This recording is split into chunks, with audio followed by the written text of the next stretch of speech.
50 a.C., si bien antes existieron algunos ejemplos de lex, las llamadas leyes regias. Regias porque eran aprobadas por los antiguos reyes, los primeros reyes romanos. Recordarán que en la época de la monarquía, es decir, desde la fundación de la ciudad hasta el año 509 a.C., se sucedieron en Roma 7 reyes. Bueno, era costumbre que estos reyes establecieran estas leyes que eran todavía muy, muy rudimentarias. No debe verse en las mismas una especie de antecedente directo de la ley actual porque se trataba de algo mucho más elemental. Pero el procedimiento de la lex se fue perfeccionando en los siglos siguientes a la fundación de Roma. En general se consideraba que la lex era una decisión adoptada por el pueblo romano, el populus, reunido en comicios. Ustedes recordarán que en el lenguaje actual se habla de los comicios cuando llega el momento de las elecciones nacionales o las elecciones municipales. Se habla de los comicios como sinónimo de votación. Bueno, en realidad esto tiene una ascendencia romana. El comicio era la primera forma de participación del pueblo romano. Debemos decir en este sentido que no se trataba de un régimen de democracia en el sentido ateniense del término, y mucho menos en el sentido moderno del sentido democrático de la palabra.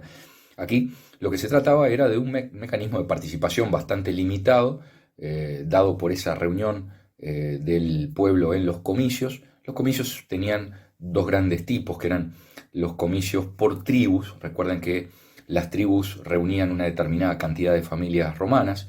En los comienzos hubo 3 tribus en Roma que reunían cada una a 10 familias. De allí que inicialmente en Roma se admitía la existencia de 30 familias fundadoras de la ciudad. Digamos, el patriciado, el viejo patriciado romano, pertenecía a alguna de estas 30 familias, cada una reunida en tribus de 10 familias. Y para que esa decisión tuviera valor, era necesario que fuera votada entonces por la tribu, o más tarde en la evolución romana en los comicios por centurias. Las centurias eran grupos de 100 personas que tenía que ver con la organización del ejército romano. Es decir, la centuria era algo así como la unidad de base del ejército romano. El procedimiento para la aprobación de la lex en Roma era muy simple. Contenía 2 etapas. Una primera propuesta que partía siempre de un magistrado, es decir, la propuesta o rogación, rogatio en latín, era el pedido que hacía un magistrado al pueblo para que se expresara en los comicios votando a favor o en contra de esa iniciativa. Los comicios no tenían facultades como para reformar la propuesta, la rogación que hacía el magistrado, la autoridad romana. Simplemente tenía la posibilidad de votar a favor o en contra, la aprobación o el rechazo. Y este procedimiento entonces fue el que rigió durante varios siglos en Roma.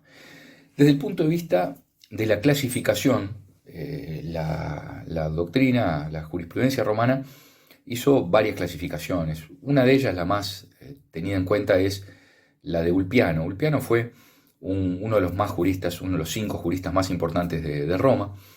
Ulpiano reconocía en ese sentido 3 tipos de leyes de acuerdo al mecanismo de sanción que cada una adoptase. Y entonces hablaba de leyes perfectas, leyes menos que perfectas y leyes imperfectas. Las leyes perfectas, según Ulpiano, eran aquellas que establecían la nulidad del acto como sanción. Es decir, por ejemplo, si un contrato se otorgaba en transgresión a alguna de las leyes, entonces una ley perfecta establecía la nulidad. La consecuencia de el quebrantamiento de esa lex no era otro que la nulidad del acto, es decir, tenerlo por no pronunciado jurídicamente. Las leyes menos que perfectas eran las que contenían una sanción distinta de la nulidad. Por ejemplo, una multa. Sería el caso de aquella lex que estableciera determinados requisitos para la contratación y que si no se cumplían, entonces los contratantes tenían que pagar una determinada multa, pero el contrato como tal nacía a la vida jurídica y por lo tanto no se hablaba de nulidad. En el tercer escalón, digamos, por debajo las leyes perfectas, las que establecían la nulidad como sanción, de las menos que perfectas, que establecían una sanción distinta de la nulidad, por ejemplo la multa, estaban las leyes imperfectas. Las leyes imperfectas eran aquellas que marcaban una determinada pauta, pero que no establecían un mecanismo de sanción jurídica. Son las leyes que no tienen una sanción correspondiente. Yo les decía hace un ratito que uno de los documentos más importantes en materia de leyes en Roma fue la Ley de las 12 Tablas. La Ley de las 12 Tablas es un texto que tuvo su aparición en el año 451 o 450 a.C. Su proceso de elaboración empezó alrededor de unos 14, 15 años antes, allá por el 465, 464 a.C., cuando en Roma se resolvió hacer una especie de recopilación del derecho, no de todo el derecho, pero por lo menos de las normas principales, y se le encargó a algunos juristas, los llamados decemviros, a que hicieran ese trabajo, para lo cual algunos se desplazaron al sur de Italia, que era provincia griega por entonces, y otros se fueron incluso a Atenas a conocer el derecho ateniense de la época, que era lo más avanzado. Recuerden que en ese momento Atenas estaba viviendo su siglo de oro, con Pericles como su gran estadista.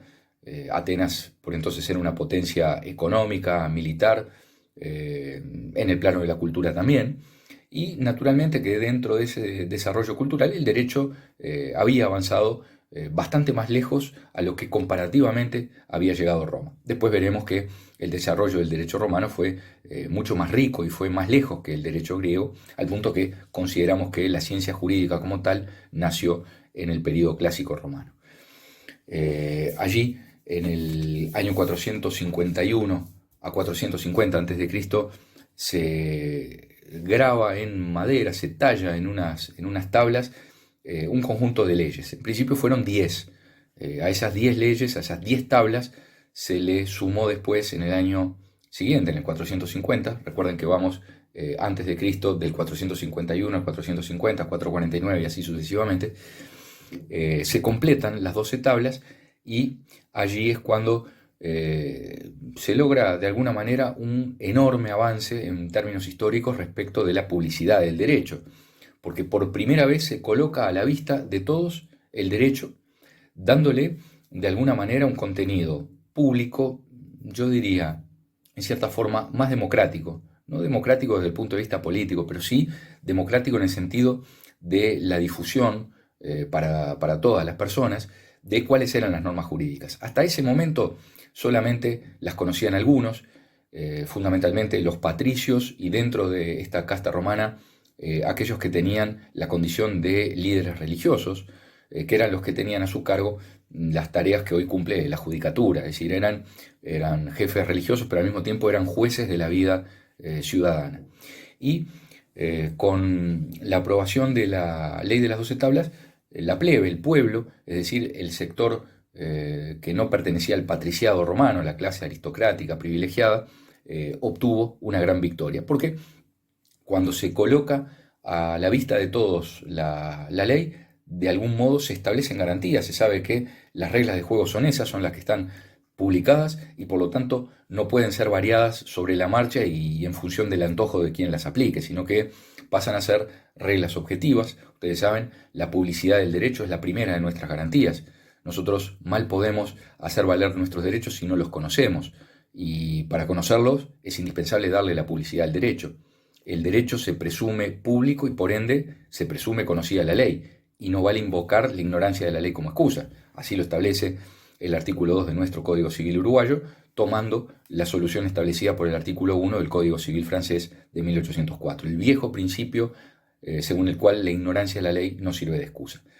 Esto, de alguna manera, nos retrotrae a la época de Roma y a las 12 tablas en particular, cuando la plebe, el pueblo, el sector no patricio de la sociedad, logra que se establezcan y se pongan a la vista del público las leyes principales. ¿Cuáles eran esas leyes? Bueno, las 12 tablas tenían disposiciones muy distintas, no se trató de un código en el sentido moderno del término que establece con claridad y con una técnica jurídica de parada, principios, normas agrupadas en secciones, títulos, capítulos. Eran simplemente tablas que hablaban de temas tales como la citación a juicio, el procedimiento para la citación a juicio, el pago de las deudas, cómo se debía hacer, la captura de los deudores